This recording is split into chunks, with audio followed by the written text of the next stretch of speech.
আমার বাবা বিদেশে থাকতো। আমার মা থাকতো বাংলাদেশে। বাবা বিদেশ থাকা অবস্থায় আমার জন্ম হয়। আমার বয়স যখন 9 বছর তখন আমার বাবা আমাকে আমার আম্মুর কাছ থেকে হাতে পায়ে ধরে বাবার বাসায় নিয়ে গেল। আমি জানতাম না আমার সাথে এমনটা হবে। আমিও বাবার সাথে চলে গেলাম বাবার বাসায়। কিন্তু আমার বাবা আর এক বিদেশি আঙ্কেল দুজনে মিলে আমার সাথে। তাহলে পুরো ঘটনাটি বলি। আজ ঝুমুরের গায়ে হলুদ। গায়ে হলুদ হয় কিনা তা নিয়ে সবাই শঙ্কিত ছিল, কারণ ঝুমুরের আব্বা একটু ধার্মিক ধরনের। সবার জোরাজুরিতে উনার অনুমতি পাওয়া গেল, তাও আবার ছোট্ট পরিসরে করতে হবে, বাসার ছাদের উপরে। বরের নাম সোহেল, প্রবাসী ব্যবসায়ী, রেস্টুরেন্ট ব্যবসা পারিবারিক সূত্রে। খুব ছোটবেলায় সোহেল মা বাবার সাথে বিদেশে চলে গিয়েছিল। ঝুমুর আর সোহেলের বিয়ে ও বৌভাত সুসম্পন্ন হলো। বিয়ে ঠিক 1 মাস পর সোহেল বিদেশে চলে গিয়েছিল। বকে যাওয়া সোহেলের আব্বা ও আম্মা চেয়েছিলেন বাঙালি নারী বিয়ে করে সংসারী হোক সোহেল। বিদেশ যে ঝুমুরকে ফোন করত সোহেল। ল্যান্ডফোনেই কথা হতো, মোবাইল খুব প্রচলন ছিল না। বিয়ের 2য় মাসের মাঝামাঝিতে ঝুমুর যখন কনসিভ করল, সবাই খুশি হলেও সোহেল খুশি হয়নি। সোহেল আস্তে আস্তে ঝুমুরের সাথে যোগাযোগ কমিয়ে দিল। আসলে তখন সোহেলের আবার সেই আগের প্রেমিকার সাথে পুনরায় কথা বলায় মেতে উঠেছিল।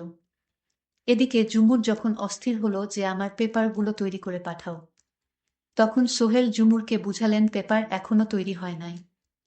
পেপার তৈরি হতে আরও দেরি লাগবে, আর 7 মাস হয়ে গেলে প্লেনে উঠতে দিবে না। তোমার এই শরীর নিয়ে এখানে আসার দরকার নাই, বাংলাদেশ করিয়ে তারপরে তুমি বিদেশে এসো। সোহেল এর আব্বা কিছু আঁচ করতে পেলেন। ঝুমুরের সাথে সব সময় ফোনে খোঁজ খবর রাখতেন। এদিকে ওর সময় ঘনিয়ে আসছে, ধীরে ধীরে সোহেল ফোন করে না বললেই চলে। ঝুমুরই সোহেলকে সব সময় ফোন করে যোগাযোগ রাখে। এদিকে 9 মাসের মাথায় বাচ্চা জন্ম নিল। সোহেল এর আব্বা ক্লিনিক বিল, আকিকা ও অন্যান্য খরচ বাদে মোটা অঙ্কের টাকা পাঠালেন। বাচ্চার নাম রাখা হলো নেহা। নেহার বয়স যখন 4 মাস, তখন সোহেলের আব্বার চাপের মুখে পেপারগুলো দেশে পাঠাতে বাধ্য হলো সোহেল। একাই গেল বিদেশে ঝুমুর আর নেহা। প্রথমেই ধাক্কা খেল, সোহেল এয়ারপোর্টে এলো না। ঝুমুর মনে মনে প্রচণ্ড শকর। জিজ্ঞেস করলেন, সোহেল এলো না কেন? সোহেলের আম্মা বলল, সোহেল খুব ব্যস্ত, তাই আসতে পারে নাই। এয়ারপোর্ট আর দেখার আগ্রহ রইল না ঝুমুর। শ্বশুর শাশুড়ির সাথে এয়ারপোর্ট থেকে বাসায় এলো ঝুমুর। সোহেল বাসায় অনেক দেরি করে আসে। ঝুমুরকে দেখে মোটেও খুশি হয় নাই, কিন্তু নিজের মেয়েটাকে নেহাকে কোলে নিয়ে মাই বেবি বলে কেঁদেছিল। বাবার কোলে উঠে হেসে দিল নেহা। প্রথম হাসিটা দেখে মনে সত্যিই মায়া জন্মালো সোহেলের। 2-3 দিন নাকি সোহেল বাসা থেকে বের হয় নাই নেহার জন্য। সোহেল এর আব্বা ঝুমুরকে বলে, দেখো সোহেল সম্পূর্ণরূপে বদলে গিয়েছে নেহার জন্য। সোহেল নেহার জন্য পুতুল, খেলনা, জামা, অনেক কিছু গিফট কিনে আন এবং খুব ভালো আচরণ করতে লাগলো, যাকে বলে পুরোপুরি চেঞ্জ। আসল ঘটনা শুরু এখান থেকেই। মনে মনে খারাপ ফন্দি এঁকেছে সোহেল। ঝুমুর কিছুতেই বুঝতে পারে নাই, খুব বেশি সরল মনেই সোহেলকে বিশ্বাস করেছিল। বিদেশে যাওয়ার 2 মাস পর একদিন সোহেল বলল, ঝুমুরকে আমি বাংলাদেশে যাচ্ছি ব্যবসার কাজে, তুমিও চলো, মাত্র 5 দিনের জন্য। যাও আসা 2 দিন, মাঝখানে 3 দিন। নেহাকে নেওয়ার দরকার নেই, কষ্ট হবে। 6 মাসের বাচ্চাকে রেখে আসতে রাজি হলো না ঝুমুর, কিন্তু সোহেল বোঝাল এরকম সুযোগ আর হবে না, তুমি হয়তো আর 3-4 বছরেও যেতে পারবে না। কি বুঝে ঝুমুর রাজি হয়ে সোহেলের সাথে বাংলাদেশে আসলো। ঠিক দুপুরবেলা বাংলাদেশে সোহেল আর ঝুমুর আসলো। কোনোরকম হাত মুখ ধুয়ে দুপুরের খাবার খেয়ে বিশ্রাম না নিয়ে ওই এক কাপড়ে ঝুমুরদের বাসা থেকে বের হয়ে সোহেল বলল, খালার বাসায় যাচ্ছি, ফিরতে সন্ধ্যা, একটু রাত হবে, চিন্তা করো না, যত তাড়াতাড়ি পারি আসবো। সোহেল আসলে খালার বাসায় যায়নি, ওই মুহূর্তে ঢাকার উদ্দেশ্যে রওনা দিয়ে রাতের ফ্লাইটে বিদেশের উদ্দেশ্যে চলে গেল। রিটার্ন টিকিট আগে থেকেই কাটা ছিল। এদিকে রাতে ঝুমুর খালার বাসায় ফোন করে জানতে পারে সোহেল ওখানে যায়নি। সবাই দুশ্চিন্তা করে হাসপাতাল, অন্যান্য জায়গায় খোঁজাখুঁজি শুরু করলো। পরের দিন যখন থানায় ডায়েরি করবে, তখনই সোহেল ফোন করে ঝুমুরকে। কথাগুলো ছিল, এমন তোকে বাংলাদেশ থেকে আমার আব্বা এনেছিল, তাই আমি নিজেই তোকে রেখে আসলাম। আর যোগাযোগ করবি না। আমার মেয়ে আমি রেখে দিলাম, এছাড়া আমার কোনো উপায় নাই, আব্বার কারণে তোকে বিয়ে করতে বাধ্য হয়েছিলাম। আমি তোকে আর রাখবো না। কথাগুলো বলেই লাইন কেটে দিল এবং ঝুমুর ফিট হয়ে গেল। ভাগ্য খারাপ হলে যা হয়, ঝুমুর পাসপোর্ট ঝুমুরের কাছে নেই, সোহেল নিয়ে চলে গিয়েছে। একেই বলে চরম বিশ্বাসঘাতকতা ও প্রতারণা। যদি বুঝত ঝুমুর। নতুন করে পাসপোর্ট করে ঝুমুর আবার ৩ মাস পর বিদেশে গেল। ঝুমুর চাচার বাসায় গিয়ে উঠল। ঝুমুর কোর্ট এর আশ্রয় নিয়ে নেহাকে ফেরত পেল। তখন সোহেল আবার ঝুমুরের সাথে সংসার করতে চাইল। ঝুমুর ও রাজি হল, কিন্তু ঝুমুর চাচা ও আব্বা কেউ রাজি হলেন না। ঝুমুরই সোহেলকে ডিভোর্স দিল। এদিকে কোর্টের সিদ্ধান্ত অনুযায়ী নেহাকে সোহেল মাসে ২-৩ দিনের জন্য নিয়ে যেতে পারবে নিজের কাছে, এবং প্রতি মাসে সোহেল নেহাকে নিজের কাছে নিয়ে রাখে। নেহার বয়স যখন ১ বছর তখন ঝুমুরের আবার বিয়ে হয়, বাংলাদেশ থেকে আসা আপন চাচাতো ভাইয়ের সাথেই। সোহেলের মনে মনে এটাই চিন্তা ছিল, আমি বিদেশি থাকি। সোহেল কিছুতেই এই বিষয়টা মেনে নিতে পারল না। ঝুমুর পরবর্তী বিয়ের জীবন বেশ সুখেই আছে। ১ ছেলে ও আরও ১ মেয়ে হয়েছে ঝুমুরের। সোহেল যে মেয়েটার সাথে সম্পর্ক ছিল তার সাথে বিয়ের পর সেখানে ডিভোর্স হয়। পরবর্তীতে সোহেল আবার বিয়ে করে বর্তমানে সংসারী। নেহা মূলত ঝুমুর কাছেই থাকে, আবার সোহেলের সাথে নেহার যাতায়াত ও যোগাযোগ আছে, একদম নিখাত বাবা ও মেয়ের সম্পর্ক। নেহা এখন অনেকটা বুঝে। নেহা মাঝে মাঝেই একা একা মন খারাপ করে। মা আছে, পাপাও আছে, কিন্তু আমি, মা আর পাপা একসাথে নেই। এভাবেই চলতে থাকে জীবন। আর ভাবে জীবনটা কেন এমন হলো।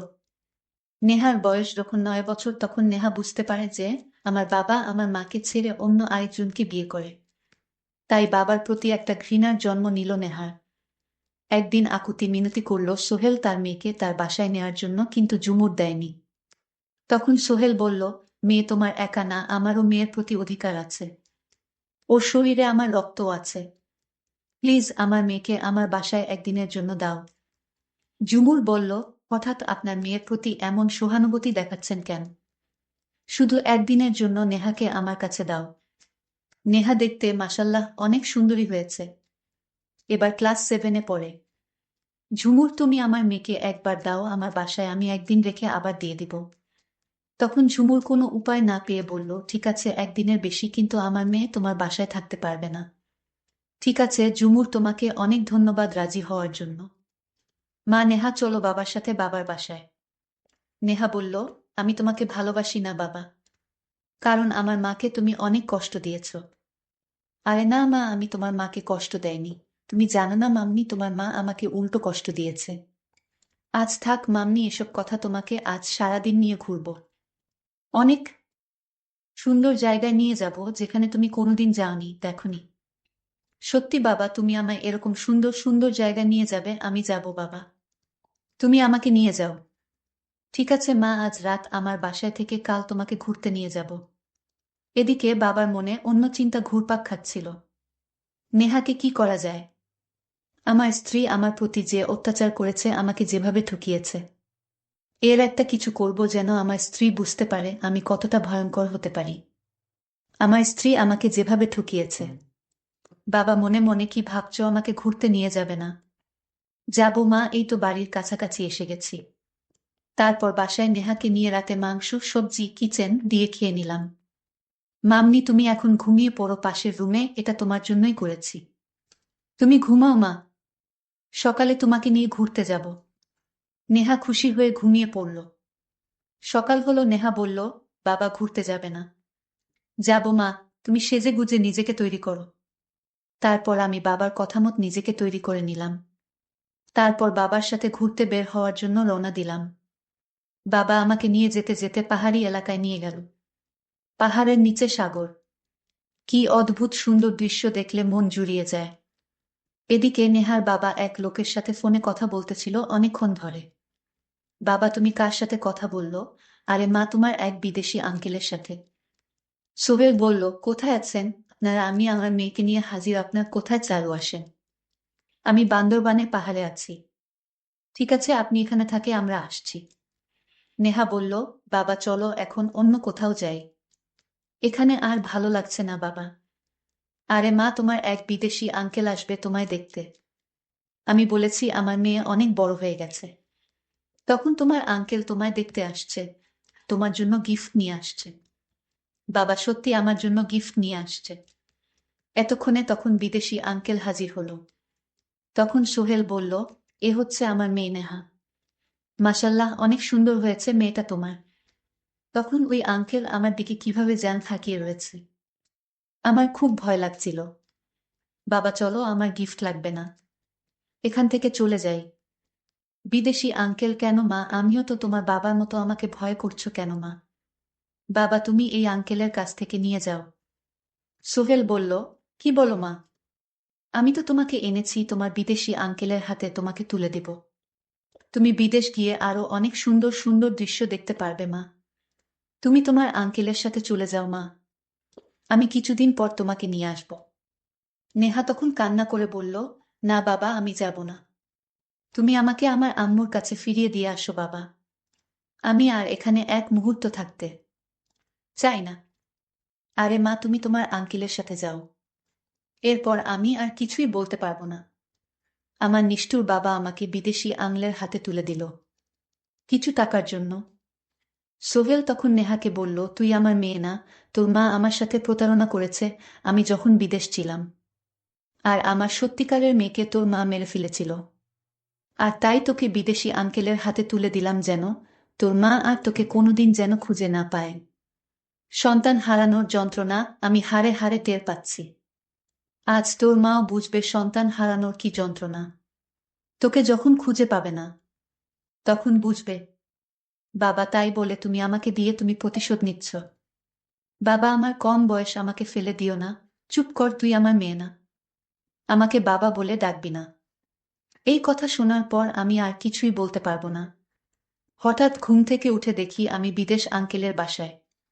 তারপর কি হলো সেটা শোনার জন্য পরবর্তীতে ভিডিও দেওয়া হবে।